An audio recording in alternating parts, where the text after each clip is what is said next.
Welcome, everyone. This is May White on HCTF's Zoom account.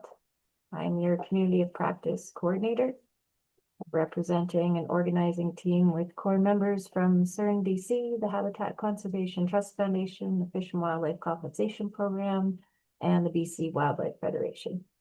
And we are super lucky to be joined today by Manuela Zindler, who's the project coordinator for the Skeena Knowledge Trust. We'll have 30 to 45 minutes of learning from Manuela, and then we will have time for a Q&A at the end. Over to you. Awesome, thank you. Just gonna share my screen here and get started on my slides. So you should be all seeing now the introduction slide on your end. Yes, welcome everyone. Thanks for the introduction, May. As May said, I'm the project coordinator of the Skeena Knowledge Trust, and I will be talking today about our restoration project registry and our data hubs. The talk will focus a little bit more on the restoration registry, as we have many restoration practitioners in the room. However, because the tools are very connected and there might also be a lot of good resources from you on the other tools, I decided to share a little bit about the other tools as well. And for those of you that have never heard about the Skeena Knowledge Trust, no worries. I have a little bit about our history, what we do, where we are, a little bit around the governance structure and the aims of the organization. And then I will dive deeper into the tools. I will first start with the Skeena Salmon Data Center and the Skeena Maps portal, where I have some slides. And then I thought for the restoration project registry, it makes actually sense to have a live demo. So I'm going to switch from my presentation over to the actual website. And May has the links for these sites. So once we get to the tools, we will just pop them in the chat and you're welcome to check them out while I have the presentation on. And then in the end, there is some room for questions. Okay, perfect. Let's get started then. So the history about the Skeena Knowledge Trust. Basically, the Skeena Knowledge Trust is a charity which was founded in 2017. And it was established with the aim to address the need for greater knowledge management and more informed decision-making around salmon and salmon habitat and everything related to this within the Skeena watershed, its estuary and oceans approaches. And back then in 2019, when this first idea started off, okay, we need maybe some central knowledge hub and there's so much knowledge spread out, the having public access to data was still kind of a novelty. So that's why this whole idea of having an organization that brings this together came up. And while there were talks around how to formulate this, there were certain challenges that were identified in the region of the Skeena, which was first the lack of data integration across organizations and across the watershed. So in the Skeena, we have many small organizations, like local watershed organizations, many First Nations, and also some government organizations. And there wasn't a lot of data integration across these organizations. Another challenge was that there were little resources, especially by smaller organizations, to manage the data, to store it properly, and then also to interpret it and use it and share it out. So it's good to have data and monitor data, but if we don't have an easy way to share it, then it becomes quite challenging and the data doesn't become as useful anymore. So that was really a lack that they faced or saw. And then the third one was the lack of accessibility. So and I think that's still a big issue, that there is a lot of data on individual hard drives in some folders and boxes in certain offices or even on people's desks. And this was a big issue as well, that there was a lot of data, but it couldn't be accessed. And all of these challenges kind of people came to the conclusion that they needed a centralized platform for salmon ecosystem information. And that's how the Skeena Knowledge Trust was then formed throughout the years. With respect to our governance, so what we aim for is we support a thriving Skeena salmon ecosystem and healthy communities by promoting informed decision making. So it's important to recognize that our organization is not doing monitoring itself. We are rather an intermediary. So we're kind of collecting information, or we get a lot of information provided from organizations that do monitoring and advocacy and that do a lot of implementation in the field, be it restoration, be it water quality monitoring, or anything related to salmon and ecosystem. And they provide us with this information, and then we curate it and upload it into our data hubs. And there are three parts that our organization does, or there are three basically parts into which we can group our activities. So the first one is visualizations. We have some data sets that we try to make easier accessible, not only for technical people and practitioners, but also for the community. For example, there's a temperature data set that I'm going to show later, where you have an interactive visualizations. You can click on the location. It shows you if the temperature is above or beyond a threshold. So it's very interactive and people can explore the data rather than looking at Excel sheets. The second component is, and it's probably the biggest, is the data sharing and the guaranteeing or enabling open access to data through our portals. And then the last one is the governance piece, which we are an organization, we're unbiased. We're not an advocacy group. We don't have certain support from certain organizations, so we are unbiased. We're one common point of contact with respect to data knowledge in the Skeena.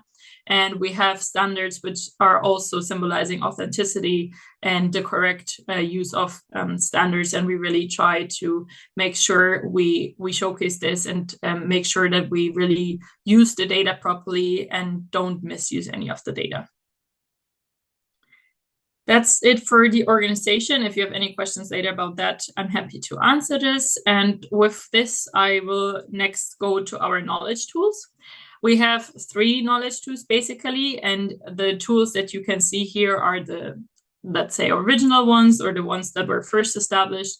So one is the Skeena Salmon Data Center and the other one is the Maps portal. And I think I would start with the Skeena Salmon Data Center.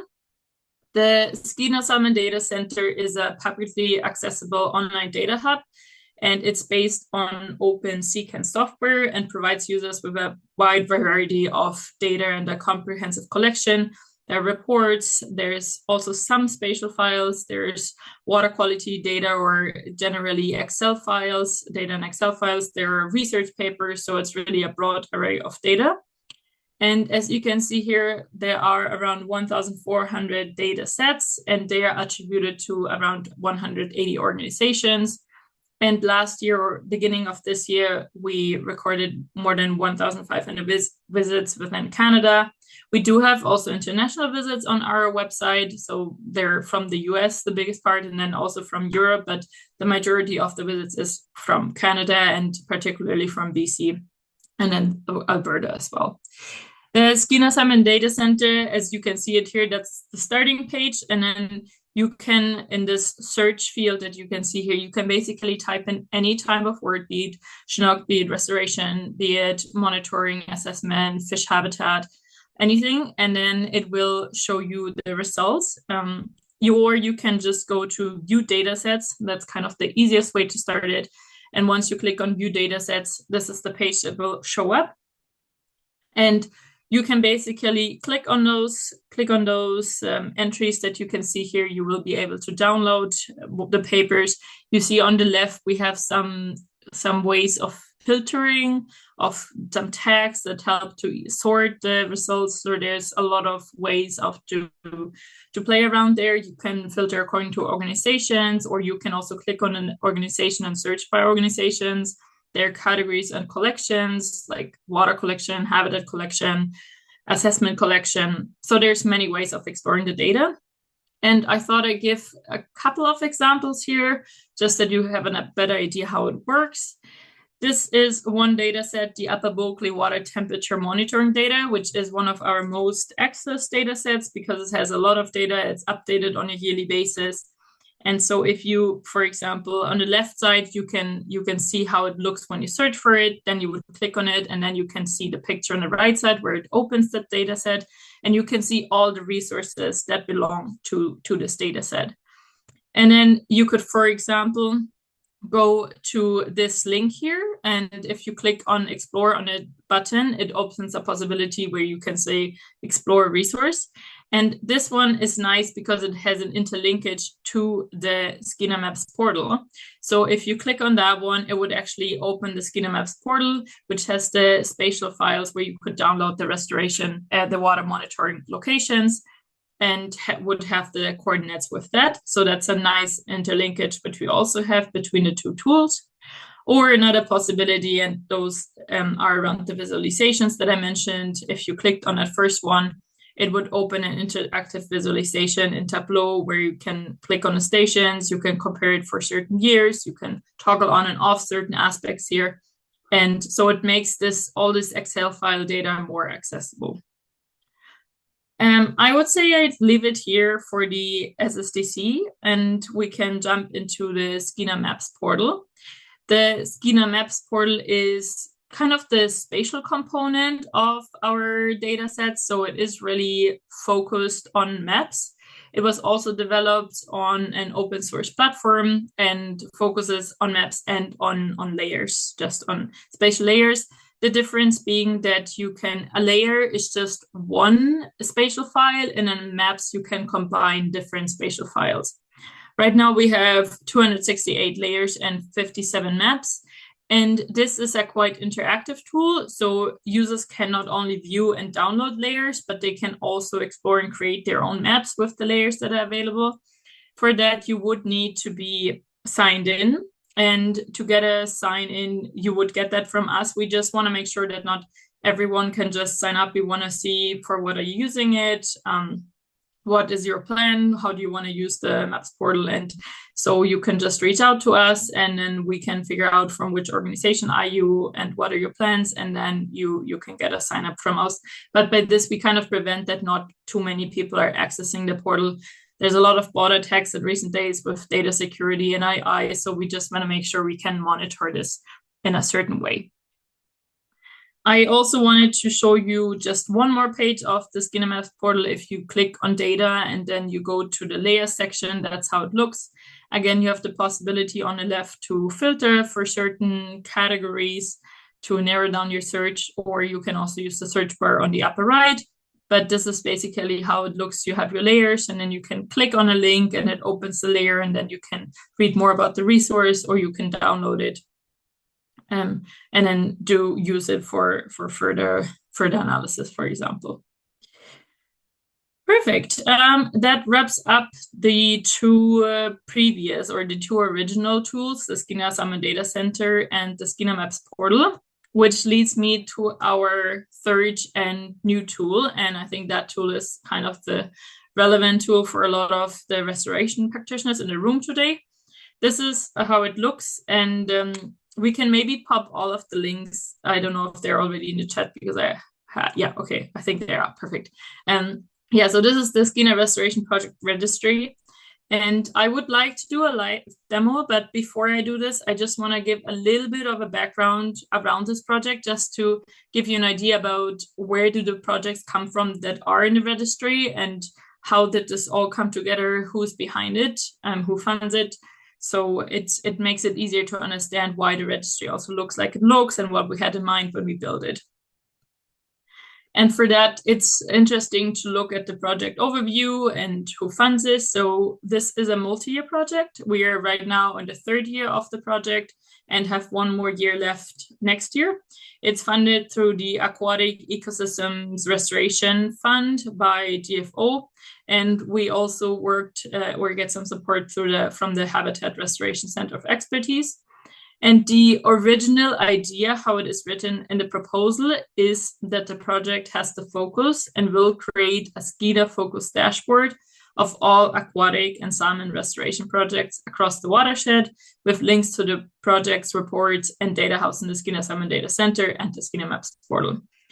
So it's a Skeena-focused dashboard. Now it's called Registry, so it's just terms of wording here. And then something I want to stress here is that in this proposal, it says all aquatic and salmon restoration projects. When starting this project, we realized very fast that there's a lot of restoration that was done, but unfortunately, a lot of reports and a lot of knowledge around restoration reports has been lost in the past years, especially from restoration that was done in the 1980s, 1990s. So we will never, in my opinion, have all aquatic and salmon restoration projects in there, but we're really trying to get as many resources as possible up there. That's just something I wanted to point out. With respect to the project aim, so first of all, of course, we want to identify restoration priorities by knowing which past restoration work has been completed and which location we can see where there are gaps. Then it should help especially community groups and other restoration groups to kind of help them allocate their resources more efficiently and use them more efficiently. It should also serve as an outreach opportunity. By sharing the project results, people can see what has been going on and how much work has been done, and just showcasing the work that your organization is doing in the wider context of a region. So we feel that is quite important to also network. Then another aim of the project is to facilitate the selection of new projects and to increase effective decision making. By knowing what has been done and who has been involved, it's probably easier to decide what next steps are we going to take, where do we have restoration projects, and also maybe seeing what worked well, what didn't work so well, going back to restoration projects and just seeing how they have developed, if there was anything that is maybe that looked good at the beginning, but now the structures are not stable anymore, just as a learning opportunity from past projects and to limit the amount of mistakes made in future projects.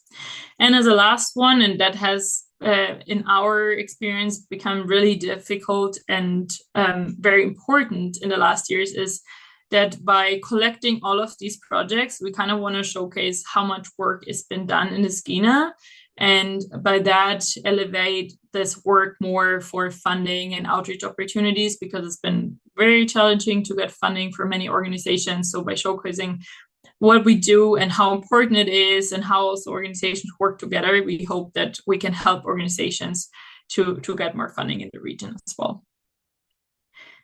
A little bit of an outline before we start, or a timeline before we start into exploring the registry. As you can see, it is a 4-year project, and it started in early 2024 when we did our first user needs assessment. So we had this project, we had this definition of a dashboard or registry, and we kind of wanted to know what if we put up something, what would it look like? What's important to practitioners? What do they want to see there? And we got a lot of feedback with respect to they needed to be user-friendly and easy to navigate, because people don't have a lot of time. There's not a lot of capacity. So that was really important. They were really wanting a map feature, so to kind of see the locations of the registry and some of the restoration projects, and some way of getting a short overview of what was done in the project and the linkage to the full report and the SSDC. So those were some points that were quite important. And then based on his feedback, we started to build a first draft, which we call the proof of concept. And this was basically just really an outline of how the tool could look like. And then we started in spring of last year to research for reports and met with a lot of stakeholders. And this picture shows very good how I first was thrown into it. So many offices look close to that. I tried to, there's so many resources, a lot of boxes, a lot of scanning was done in, for example, DFO offices or in BC government offices. Like we scanned reports from individuals. We looked into EcoCat, the online catalog from the ministry. And we did a lot of internet research. We tried to reach out to local groups that did watersheds. So we tried to get all of these, we tried to look through as many resources as we could to find restoration reports and restoration work that had been implemented.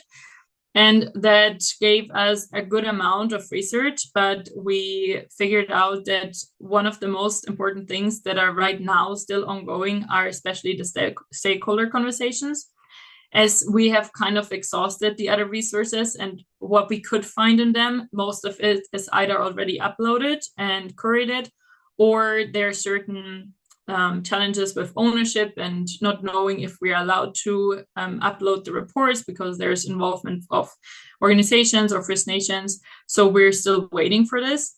So right now, stakeholder conversations or talking to practitioners is the biggest source where we get our project from. And that's also kind of where I will talk later about how important it is, your role in this whole registry, basically. Some of the challenges at the beginning, especially finding reports and locating them. Then, as I mentioned, the question of ownership, who's the owner of the data? Are we allowed to upload them? And we usually try to reach out if we see involvement of many organizations. We try to find the leadership organization and thus making sure we can use the data that we have. And then there was this lack of complete report cycles. We often had the assessment, especially during Forest Renewal BC, in the 1990s, a lot of assessments were done, but then we were not finding the implementation and the report around the works, or we had a monitoring report and couldn't find the actual assessment and implementation. So it was hard to find, or there was an implementation report and it mentioned that monitoring has been done, but there was no monitoring report. So finding those complete reports was a challenge and is still a challenge. And then the two more recent challenges are just sector engagement and response rate. So as I said, we kind of are limited now with the resources that we can explore. We have explored quite a lot, but we would need more organizations to actually reach out to us and give us their reports and the information, or submit their projects on our website, which we have a tool for. And then the response rate is just, sometimes we do have reports and we do have the information, most of the information that we need, but we are still kind of like we're reaching out to get some more information, or we're missing some details, and then getting a feedback on this is quite difficult. Or sometimes we have a title and we have a description, but that's all we have. So we kind of want to have more details around the funding and what was actually done. And getting those responses is something, especially during field season, it's very difficult. But also off season, we're working on increasing awareness around the registry to get more responses there. And so after we had started this process of looking for reports, we then built the web application, which now is the registry. And we had our first iteration of restoration workshops where we get lots of good feedback to improve it. And then we summarized this feedback and developed some user guides that we also published on YouTube so people could easier navigate our restoration registry. And then starting, or in the beginning of this year, we continued the summary of feedback and categorized the feedback, as there was a lot of feedback. And so we had to see, depending on criteria like how much capacity do we have? Do we have the knowledge? Is it technically feasible? Because if you do a website, you kind of have to decide on a software at some point. And so seeing if the new ideas were actually technically implementable was a big issue. And then another criteria was if a change or enhancement would actually give an added value, because there were some ideas that sounded really nice, but then when we thought more about how this would add value, we realized that it probably wouldn't add value, and we had to compromise on other functionalities for a certain functionality. So we really tried to weigh off what would really improve this registry, make it more user-friendly, and give practitioners an easier way of accessing it and navigating it. And then we had just recently in November, our second iteration of workshops, and that was very valuable. Again, this time we got a lot of more detailed feedback. The changes were accepted quite well. And now we're in the process of evaluating the feedback and seeing what changes we will implement for the remainder of this fiscal year. And then we're also going to update our user guide videos as well. So this was about the theory of it. And now I think we can jump into a live demo of the registry. And I'm just gonna stop sharing my screen for that and go back to our registry. So, it's not there yet, I think. So now we can add that screen. Now you should be able to see the registry if I'm correct. Yeah. Okay, perfect. Then let's dive into the registry. So basically what you can see here is that the registry has a map view and a table view. The map view, of course, has the map in the middle. The table view will come later. And I'm just gonna start with the map view, so it makes it easier to get an impression, and then I switch to the table view as well. What you can see in the map view already is that we have different options of how to view the map. So the more the zoom in, the tinier the water features get. So it's based on zooming. Just need some time to load the water features just because there's a lot of server capacity. But once you wait a bit, you can see the more the zoom in, the smaller the water features get. Like you will be able to see the creeks and all the small water bodies the more you zoom in. There's a possibility for OpenStreetMap or a satellite image here. I can also make the boundaries here. You have the possibility to view the boundaries here and hover over them to have the names, or you can turn it off as well. Maybe let's switch back to OpenStreetMap for that.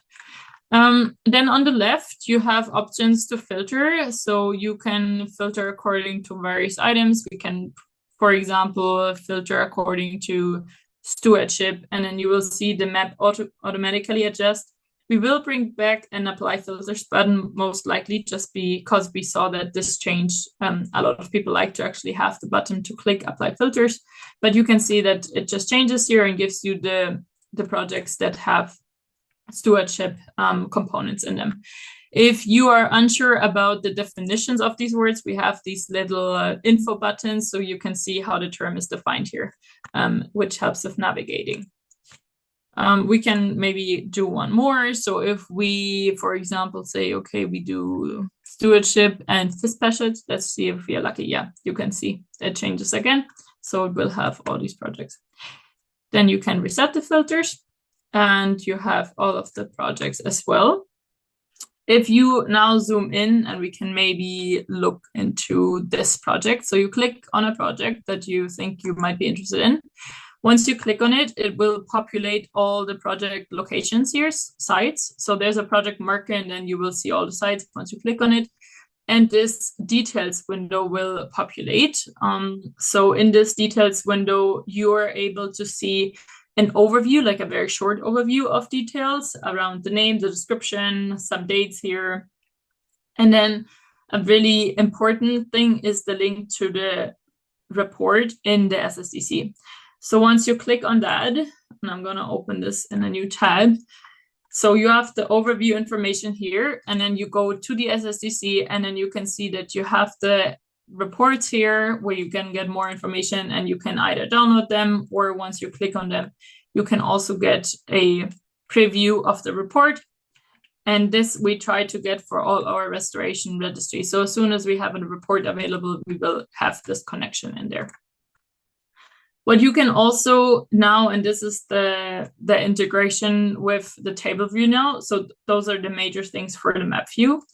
Now, if you say, okay, I am interested in this project, I would like to read more about it, you can switch to the table view. And then you see that you have the coordinates down here. If you close the side windows, you have the coordinates of all these sites here, and the project is marked. Now, there's some technical things that it's really hard to have the project show up on the first site other than the coordinates. So if the project would be on site 2 or 3, you wouldn't see the marking, but how you could navigate is just searching for it, because we have the search bar here, and the search bar searches the entire table. So let's say if you want to search for the project that have some kind of culvert work in it, you just type in culvert here.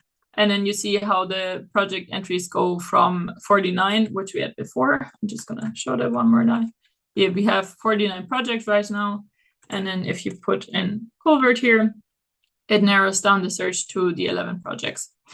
Then what you can as well do is we have some preset attributes like the project name, the goals, the lead organization, but you can expand this and then you say, okay, I actually want to know more about the description and I want to know more about the ecosystem type.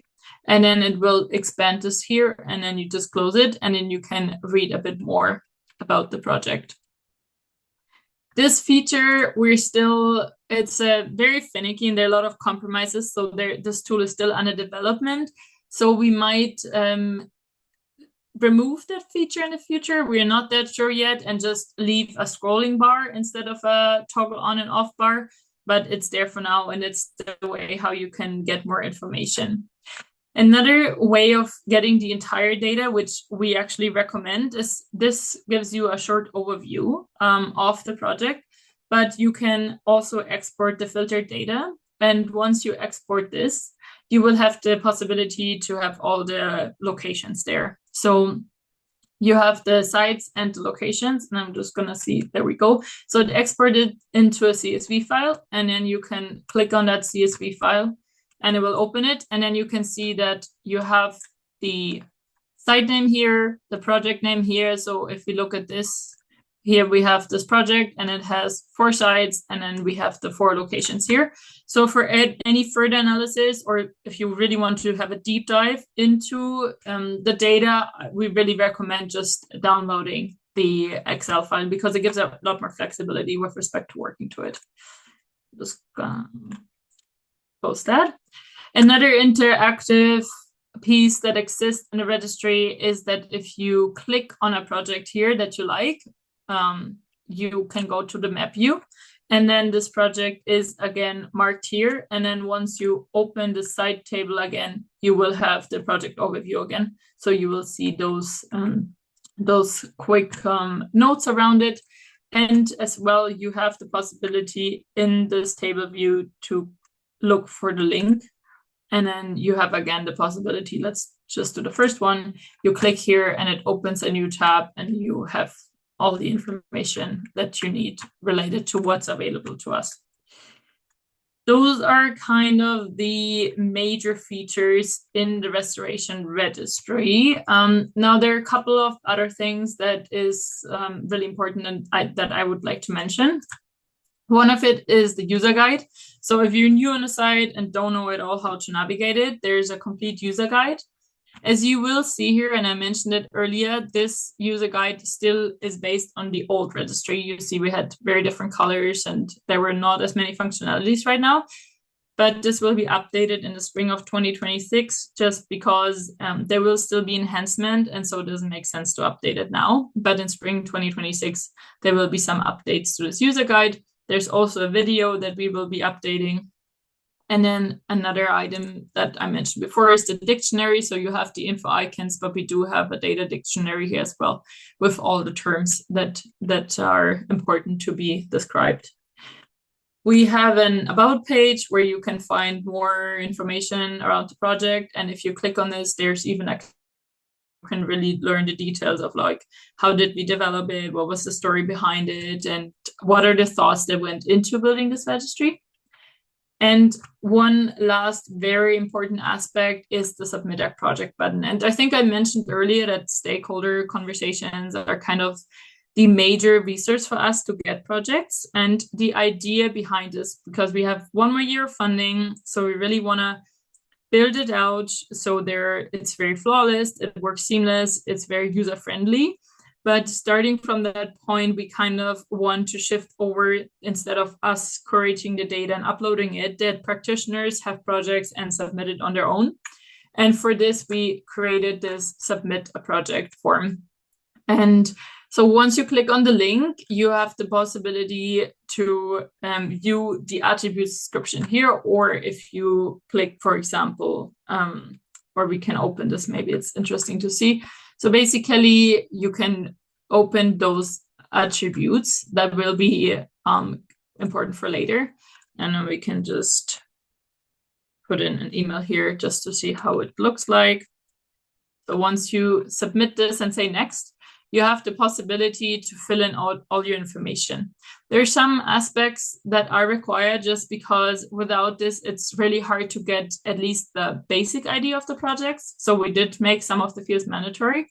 But for example, project partners, policy, and then you will see, if you go on the next page, some of the funding sources, the amounts. So those are fields that are not mandatory. So you don't have to disclose all of the information. As you can see here, there's the possibility to easily just toggle on and off the items. So it's very fast to fill it out. And as I mentioned, description sheet here. So if you're not sure what is meant by offsetting or what is meant by Asterian restoration, you can go on the sheet and then you have the description here. And for example, it says here, should focus on reestablishing Asterian habitat. It gives some examples. So you know exactly kind of what items cover the topics that your project is about. And then here you will have a drop-down menu in which area the project was done. So it's quite easy to fit it out. There are some more questions here around monitoring. So from some of the project monitoring was completed, for some it wasn't, or it can't be found. So you can select this, let's say it was completed. And then again, you have some possibilities here to select what kind of monitoring was done. We can leave this blank for now. And then in the end, it will ask you for the locations. So if there was more than one location or just one. And also it will ask you for the location accuracy, which that's something that we wanted to provide that isn't there right now, but we want to integrate so people know if that's the actual location of the project and that was the actual location mentioned in the report, or if we found the location, for example, estimated based on a map, or if the location is just a representation of the restoration project in general, but not the exact location of the restoration work. So that's why we also ask this around the location accuracy. And then there's some key lessons or comments if there's anything that you have learned from the project saying, oh, this culvert removal was great because of this and this, or our culvert flooded 3 times because we didn't take into consideration this aspect. And that's a session that this section right now is not filled out frequently, but we would like to really engage people to fill this out more, because that's a really important part from where we can learn and improve projects in the future. And then you can submit it, and it will not go directly into the registry. It will go to us and we can review it, because we want to make sure information looks like it's accurate and trustworthy. And we're probably going to reach out and ask for some kind of report, or if there's any information that we're missing, then we will also reach out, and then we will add it to the registry and it will be visible in our tool basically. Okay, I think I would leave it there for now. I'm sure there might be questions. Maybe as a last point, what I just wanted to say is I am aware there are a lot of restoration people in the room today. So if you also have colleagues that work in the Skeena, or you have ideas now, which if you look through the website and see, oh, project XYZ is missing, please reach out. I can share my email in the chat as well, or you just go to our website. And I'm really happy to walk you through it as well and help you. Or if you say, man, we have a lot of reports, but we really can't upload it, then I'm also happy to take the report from you and see that we can upload it and correct the data. And with this, I think I'm giving it a wrap for now. And I hope you have I'm happy to answer any questions if you have some. Heck yeah, thank you, Manuela. I am going to stop the recording here so that we can have a very fulsome and, I don't know, maybe candid conversation in the Q&A. But 1 second here.